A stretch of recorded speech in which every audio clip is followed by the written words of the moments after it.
Good morning, good afternoon, and good evening, everyone.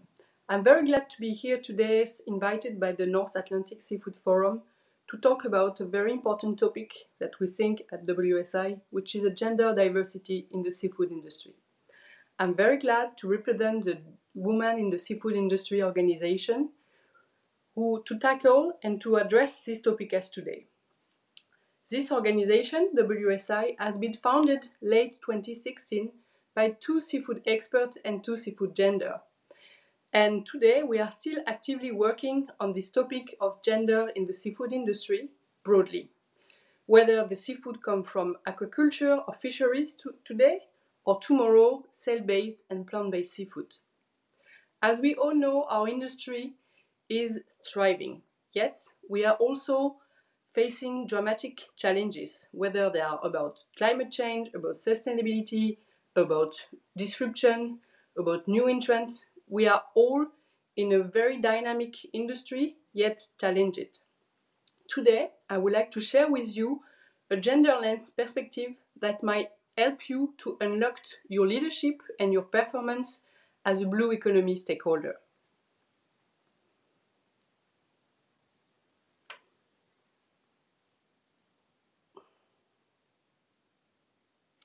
So, let me present you where are the women in the seafood industry. We cannot say that seafood has a problem of diversity, yet we have a problem of inclusiveness.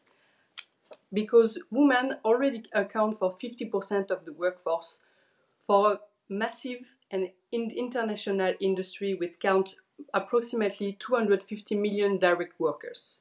Among 50% are women. Yet, those women, as you can see on this graphic, are mainly at the base of the patriarchal pyramid, counting for 90% of the basic workforce and less or almost less than 10% of the leadership position and very few at the board level. So, why so few women are at decision-making position? There are several reasons. Women do not enjoy equal conditions and are slowed down when carrying out their job, their work. Impediment to accessing inputs such as capital, bank loans, new technology, training, which are all necessary to climb the hierarchy. Stereotype and social norms and sometimes laws prevent women from accessing some job. For example, fisherwomen are not recognized as professionals in many countries and cannot become members of professional organizations. Family burdens lie disproportionately on women's shoulders, where taking care of family members is time-consuming and costly, leaving fewer resources for women's own work. And the role of informal networks. The seafood industry originates from and maintains a patriarchal system, where the rules are made by men for men. In this industry, the informal settings, relationships, networks, information flows, mentoring, and so on, where a career is truly made, also favors men. So men have far more active networks. Also, the women are victims of discrimination and violence. Reports show that women, who occupy 90% of all the jobs in the labor-intensive seafood processing industry, commonly suffer from discrimination, violence, sexual harassment, and poor working conditions. Also, unconscious bias during recruitment. It has been proved that hundreds of times recruiters, whether they are male and either female, tend to favor male application. Also, WSI advocates gender balance at all the levels of this pyramid, including at the top level. The absence of women is one of the causes of dramatic resource and unsustainability management.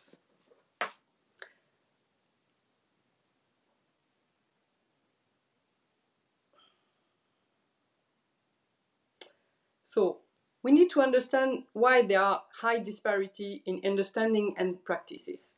As we can see on this graphic showing the result of a survey conducted by WSI a few months ago, we have seen that the percentage of female at top level, which is the governance of the companies among the industry, compared to other massive industry.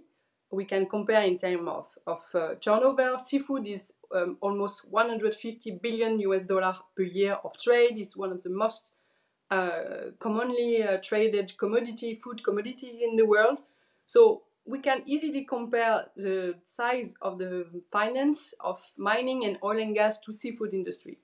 Yet we can see that female has a very poor role in governance, while they count 50% of the workforce already. So it means that the key issue is really the inclusiveness of our industry, and not a problem of do we have the woman already in the industry or not. What can mining industry and oil and gas could say? In seafood, it's not a problem of having or not the women. They are here, they have the knowledge, they have everything, except that they are unrecognized and completely invisible and ignored. It is not the IUU, it is the IIU. It's very important to remind that and to be aware and clear about the fact that women are here, but we don't leverage their knowledge and their competencies. And I would like to share with you today a very interesting survey and study we have done last year on gender equality. We have run a study to check and to challenge gender equality policies run by private corporates, and it reveals that many interesting traits that I would like to share with you. So you can see the results, the main results on this graphic. That we checked the performance of 53 companies worldwide which have been analyzed, including 36 major seafood producers and processors, 10 retail and wholesale chains, 4 aquaculture feed companies, and 3 large food service companies. And we have looked at how the seafood industry addresses gender equality through their human resource practices on gender equality, and also their reporting and communication. And what is interesting is the results. The results of this research are very clear. There are huge disparities in practice between companies and between business sectors as well. From those who did not at all integrated this line of action to those who work very seriously at offering the same chance to women. The second important result is retailers and hospitality service companies are very active in this field, because maybe they are at the front line to the customer, to the end consumer. For example, Sodexo, who is also a presenter in this webinar, we found that they are really at the top of these very progressive companies. And our short sample of aquaculture feed producer, only 4 companies, but we know that it is a very close and very monopolized industry sector, indicate that they are very sensitive to this question. And it seems that scrating surely is much more involved than all the others we found. And by contrast, many pure seafood companies, whether in fishing or fish processing, are far less active. Half of them have not yet adopted a single measure to encourage gender equality. So clearly, SDG 5 is not a priority to this company, what is very, very interesting. Yet, we see some signs of progress. We all have witnessed the extraordinary change in attitude towards marine environment over the past 50 years. From the dramatic diagnosis of marine resource over exploitation in the 70s to the adoption of public policies and the creation of market-driven eco-labels. 20 years ago, sustainability was seriously taken in account by customer-facing companies, including the retailers and hospitality companies, and negligibly by producers. We are confident that the same industry stakeholders will wake up as well on gender issues as they did for environmental ones, consumer, and even more so the employees' confidence is at stake. By tackling the imbalance which characterizes the seafood industry, companies They will improve the social, the economic, the environmental performance. This has been an evidence in numerous studies run by researchers in various institutions, the World Bank, the United Nations, or even on the top of the consulting company like McKinsey, Bain, and so on. So what is at stake when we talk about gender diversity in private company? So what we want to point here is really, if you really do a gender inclusive policy, then you will benefit from outperformance at many levels. First, you will attract a broader pool of talents, which will lead to a better creativity and innovation in the workplace. And also, it will be more collaborative and more faithful talent. You will have better retention among your employees. And we know that seafood can be highly technical, and it's so rare and so important to keep your talents in your company, to keep your own competitive advantage. Also, you will know better your customer need. Your customers are both men and women, and maybe there are more the women who are purchasing your goods. So if you are more including from the beginning, from your production, from sales to all the decision making and all the steps of your company, you will know better your customer need. You will also decrease your brand reputation risk. And we know that it's so important to attract investors, attract banks, attract financial purveyor, and also to attract lobby from institutions and so on. So brand reputation, as today, is a must to have in order to enable a trustable relationship with your all consumer, partners, and suppliers. And of course, you will increase your profits. McKinsey found that the organization with higher gender diversity are 21% more likely to experience above the average profitability. So clearly, diversity and inclusion is a massive benefit for your organization. So please ask yourself, is your organization gender inclusive? What we name about gender equity policies, what we need is, it requires strong will, it requires dedication, it requires a good understanding of the complex situation, and substantial means to implement and control the implementation of these policies. It's not an easy step, but it's worth it. There are piles of academic papers proving the role of gender diversity and inclusion in thriving communities and successful economies. Documentation specific to seafood are more rare and gathered by WSI as well. It tends to show that an inclusive management leads to a better management of fisheries and aquaculture and systems globally. When you listen to the voice and perspective of all the stakeholders of a fishery or system, and everyone agree to a bright common future, men and women, the collective management is much more efficient.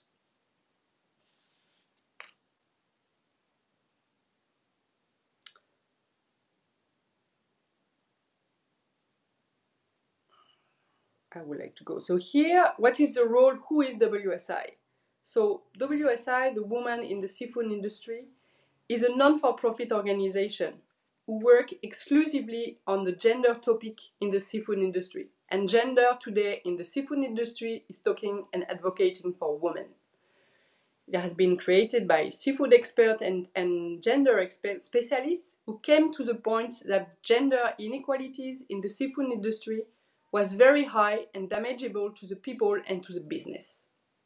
So we have embarked in a three-step route.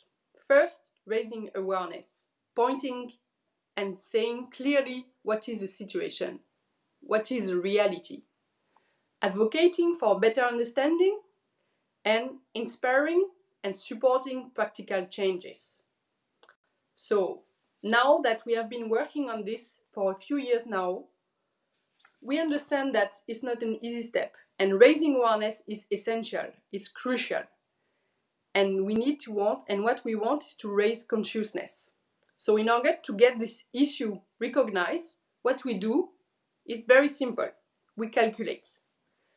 So we are calculating, we are collecting data with a very basic tool, and it's so important that we have the true measurement and the true digit and the true data to share that with you. And we share with people, we share with industry, we share with FAO, we share with institutions, we share with people.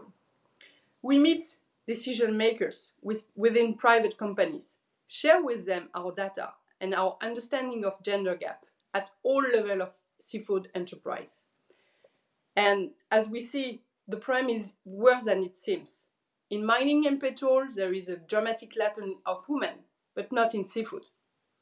So all of our action highlight the gender gap, make the invisible visible, raise the consciousness of leaders that their business is based on gender inequalities is the first move to address challenge and make change happen.